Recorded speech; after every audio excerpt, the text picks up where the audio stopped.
This is your last chance. After this, there is no turning back. You take the blue pill, the story ends. You wake up in your bed and believe whatever you want to believe. You take the red pill, you stay in Wonderland, and I show you how deep the rabbit hole goes.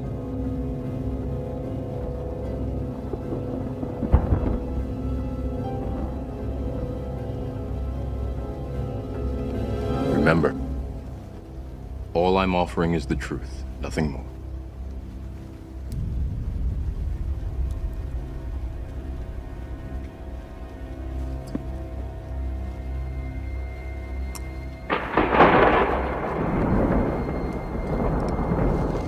Follow me.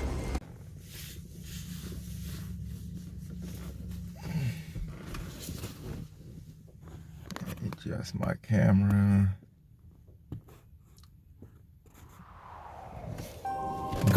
Greetings everybody. Peace out there. I hope y'all having a good day. You know, it's Sunday, the day of Ra, you know, so I hope y'all having a good day. It's a little chilly, but you know, hey, what can we do about it? You know, we just keep doing our, doing our thing out there. But let's get into this concept. Before I do that, I want to, give honors to the ancestors that came before me, that paved the way, and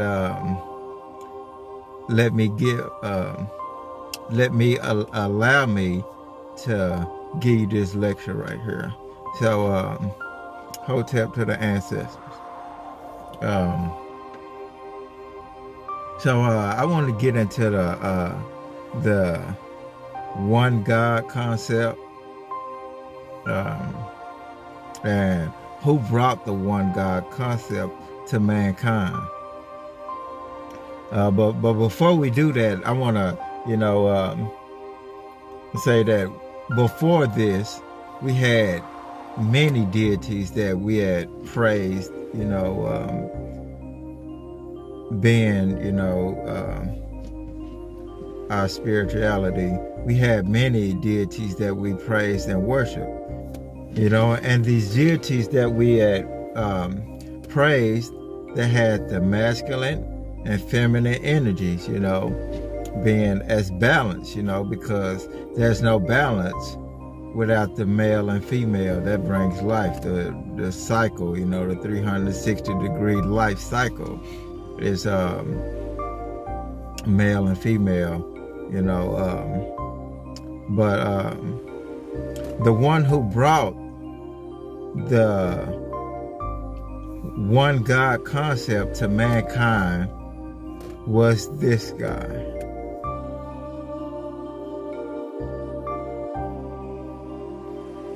As we know it, it's Akhenaten. Akhenaten was born of Amenhotep III, and his mother was Queen T or whatever. And as he was growing up, he was a funny shaped little, he was kind of a funny shape, the long head, he had the long ongoing head, the sort of a breast, and the gut. He was feminine constructed, and his father didn't fit him to be king. His father, Amenhotep III, he had sons before that, and his son, Thutmose, he was supposed to be the pharaoh, the king before Akhenaten, being that was Amenhotep III, oldest son. He's supposed to take reign from there, but he died, a few years before, so which made them look at Akhenaten, Akhenaten, he was born Amenhotep the fourth, and he reigned, he done his reign from like 1351 BC to, what was it, 1334 BC. He had a 7-year run, he reigned, and like, I say like 1348 or something like that, 1348 BC, he had, pushed everything else out the way and formed his own religion, which he said the sun in the sky, the sun is the only God. It was only one God, and the sun was the only God, and that God was Aten, so he changed his name to Akhenaten, and, he banished the name Amenhotep, he banished that name, he got rid of it and changed his name to Akhenaten, which means effective for Aten, or, effective for the sun. So he started that. He said that there's no God but one God, and his name is Aten, and he was the son of God. He was the son of Aten, and to get to Aten, you must come through him, because Amun, Amun, they worshiped Amun Ra, prior to that, and he kind of didn't like that because, his dad, Amenhotep III, he didn't really like him, he liked him, he loved him as a son, but, he was kind of weird to him, being his shape, he's shaped feminine or whatever, like that. And Akhenaten didn't really take to Amenhotep, his father. He didn't really take to him like that. So he got older, started his own thing, and all the priests from Amenhotep, all those priests, he banned them, got rid of them, tried to destroy all the temples of Amen, and tried to get rid of it, tried to get rid of all that, that pertained to Amen, so he can push his, his new religion or whatever. So his new religion, it was taken off, he left the Karnak, and he went out to the desert, found him a spot in the desert, which was named Armana. Armana, that was his place, and he built him a nice little old town out there, he settled down. He had his wife, Nefertari, the Greeks say Nefertiti, but, her real name is Nefertari, had them, they had some kids or whatever, they was doing their thing, he had his kids, he was a family man, worshiping Aten. So, that's when you see the sun disk, the sun, and with the rays coming down, because when you see the sun in the distance and the clouds kind of, going over the sun, you see the sun rays coming down. So that's where he got that concept. So he made the concept of there's only one God, and he was the first to do this because we only had concepts.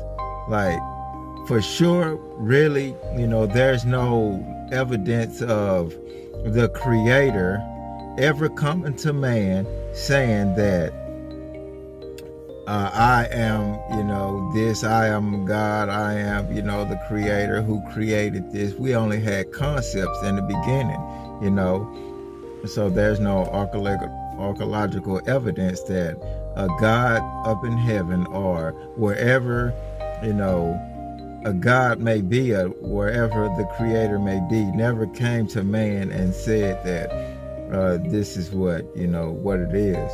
So he made that concept. Akhenaten came with his concept, and he started something. Did he start something when he done that? This was in reign for some time. It went on for some years and years. So with that concept, it made men think. It made people think that, oh well, since it's only one God, I'm gonna do that. I'm gonna start me something.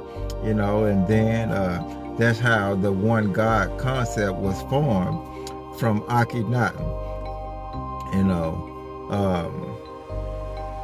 But it didn't have no balance. It didn't have no balance. A masculine always need a feminine to balance. And if it don't have that, then there's no balance. It won't last. So with that being said, a God or a deity or a creator have to have a feminine entity. It has to have balance. There's no only man masculine concept of a deity, because that's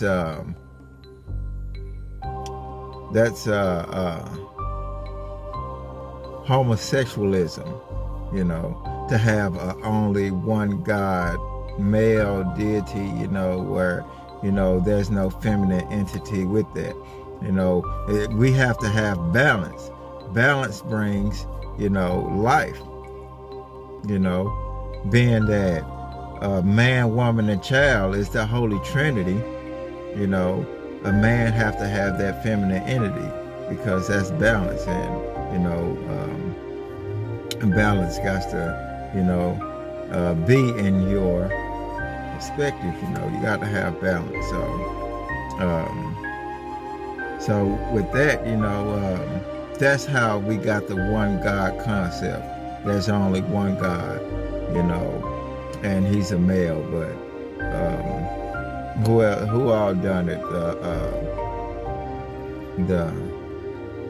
And where they got the Son of God, you got to come through me. They got that from Akhenaten, because he was the first one to say you got to come through the Son, me, to get to my Father.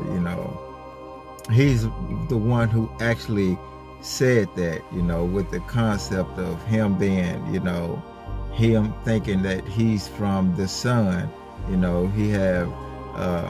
He was created from the Son or whatever, and he was the only high priest. He was the only priest in the religion that he had formed. He was the only priest, because he got rid of all the other priests. He got rid of all those priests, the almonds, he got rid of every priest, or tried to get rid of every priest. And people looked at that, they seen the power that he had, because he did have power. He did have power to, be a Nasut, a pharaoh. He had power, he had reign. So people looked at that, they came from everywhere to grasp his concept. The Arabs, they came to grasp his concept and formed Allah, which is a masculine energy, being he's a masculine energy. He don't have no, female, no feminine energy present with him, So they formed that from Akhenaten. The Hebrew Israelites, they formed this from Akhenaten as well, because they also believe that there's a masculine energy, that God is a man, and this with no balance, no feminine energy, no balance to to back that concept of God. but we got to have a female, you know, which the Bible does speak of a female entity that was there with the creation of God, but it's not looked at as a woman, you know,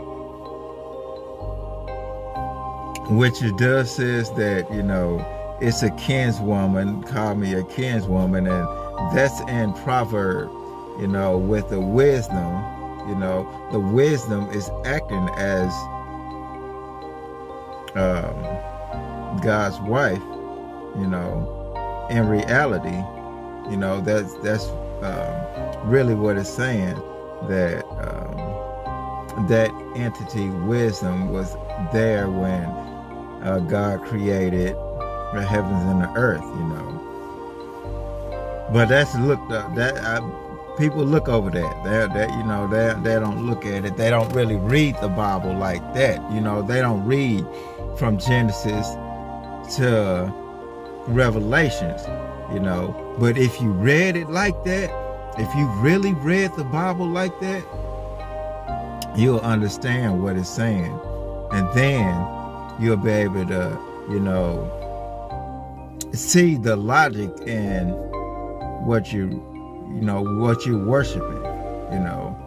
And then from there, you'll want to, you know, that light will come on, then you want to go back, you know, and say, well, what was before, what was they worshiping before, you know, this, because it was something before this, you know.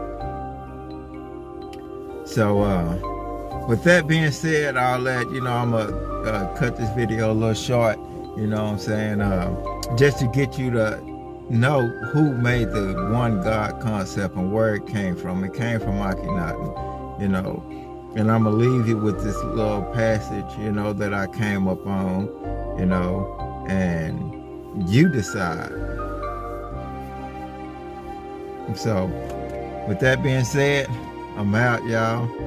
I hope y'all, you know, do your research, and y'all have a good one. Hotel. Peace, y'all. In today's world, the preeminent issue surrounding Akhenaten is whether or not his religion did, or even could have, influenced the development of Hebrew monotheism, a theology which the historical data suggest evolved several centuries after Akhenaten's lifetime. The answer to that question depends on two main factors: how alike are Hebrew and Egyptian monotheism, and is there any way in which the Hebrews could realistically have had significant contact with Atenism, enough to borrow elements from it, or if not, even just have been influenced by it? To answer the first question, Hebrew monotheism differs in several significant ways from Akhenaten's religion. While the Aten is an omnipotent standalone deity, it's also present specifically in the light of the sun disk and the Pharaoh's family. So its divinity is limited in a way the Hebrew deities is not. The God of Israel acts through all sorts of different media: angels, rainbows, floodwaters, and as biblical Egyptians ought to know perfectly well, frogs. Nor was there any real attempt by Egyptian monotheists to extend the Aten's power beyond Egypt, the way God's power is seen by later Hebrew prophets to embrace all creation. So while Akhenaten claims the Aten is universal, he speaks of it more like it's a pharaoh at the center of some cosmic court full of falling, powerless minions. That is, it looks like him. Still, both cultures share the central notion, if not the details, of monotheism. Could the Hebrews have picked that up from the Egyptians somehow? Any such idea presumes, of course, that Hebrews existed in some form during Akhenaten's reign. Later Pharaoh's eradication of all records pertaining to Akhenaten's religion and regime makes later cultural borrowing highly unlikely. And many scholars would say flatly there weren't any Hebrews at all during that time, at least not Hebrews as such. Israel was definitely not an organized nation in the 14th century BCE. But then theological notions do not require a political state for their existence. Wandering patriarchs, listed in the Bible during this age could easily have borrowed the concept of monotheism from Egypt. But there's no evidence Egyptian monotheism spread beyond the borders of its native land. So if Hebrews borrowed this idea from the monoculture, they would have to have been living in Egypt around the time of Akhenaten's reign. That too seems unlikely, except that biblical sources say they were. In the so-called Egyptian captivity, which the Bible claims lasted several centuries, Hebrews did in fact live in Egypt, enslaved by powerful New Kingdom pharaohs, until the Exodus, when Moses led them to freedom in the Holy Lands. If that really happened, they must have been in Egypt when Akhenaten had his brief day on the blazing sun. But because the great majority of scholars today downplay the historicity of the Exodus, there is certainly no corroborating evidence massive numbers of Hebrews fled Egypt at any point in ancient history. Again, this seems unlikely.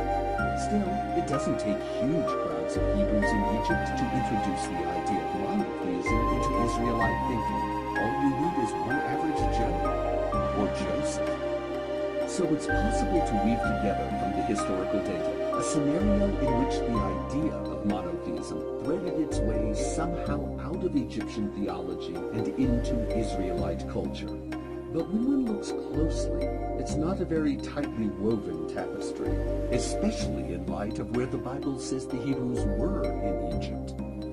The city of Goshen, in which Scripture claims they lived as captives, is probably synonymous with an Egyptian settlement in the Nile Delta called Pi-Ramesse, the city of Ramses.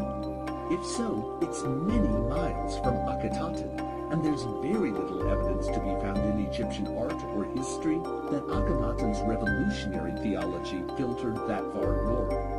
Nor is it likely it would have fared well in this part of Egypt, a stronghold of Ramses' family. The Ramessids were staunchly opposed to Atenistic thinking, and later attempted to eradicate all traces it had ever existed. So how is it even possible Ramses' construction slaves heard about a far-off, out-of-date religious tradition strongly prescribed by their tyrannical overseers? With that, the evidence seems to weigh heavily against the argument that the Hebrews came into contact with the Aten and from that caught the monotheism bug, or even heard about the belief in only one God. With no obvious channels of communication on either side, it's improbable Akhenaten's revolution could in any way have influenced or been the inspiration for Hebrew one-God thinking. Think about how many of the world's great inventions have cropped up independently in different places. Writing and literature, for instance, arose in both the West and the East with no apparent connection between them, as did agriculture, drama, and shipbuilding. Thus, proximity in time or space alone is merely circumstantial evidence, and doesn't constitute a compelling case for any Amarna-Israelite connection. It's perfectly possible some ancient Hebrew came up with the idea of monotheism all on his own. After all he had to say was, I wonder if there's just one God. Even in a world predicated on polytheistic traditions, how hard is that? And then you open the Bible to Psalm 104, the great manifesto of God's all-encompassing power, and read how he created grass for cattle to eat, and trees for birds to nest in, and the sea for ships to sail and fish to swim in.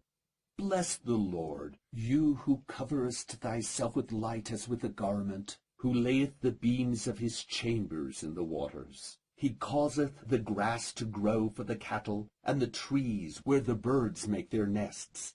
As for the stork, the fir trees are her house. The high hills are a refuge for the wild goats. As the sun ariseth, the beasts gather themselves together. There go the ships. There is that Leviathan, whom thou hast made to play therein. Among the remains of Amarna culture was found a hymn to the Aten, purportedly written by Akhenaten himself. It reads, "When the land grows bright, and you are risen from the Akhet, and shining in the sun disk by day, all flocks are at rest on their grasses, trees and grasses flourishing, birds flown from their nest, their wings in adoration of your life force. All flocks prancing on foot, all that fly and alight, living as you rise for them. Ships going downstream and upstream too, every road open at your appearance. Fish on the river leaping to your face, your rays even inside the sea. The similarity is fairly astounding. Comparing these passages, who could argue against some form of cultural exchange moving from Egypt to Israel? And, given the chronology, one must suppose the sharing took place in that direction. How can we avoid the conclusion that the ancient Hebrew who wrote Psalm 104 has somehow borrowed from Akhenaten's hymn to the Aten?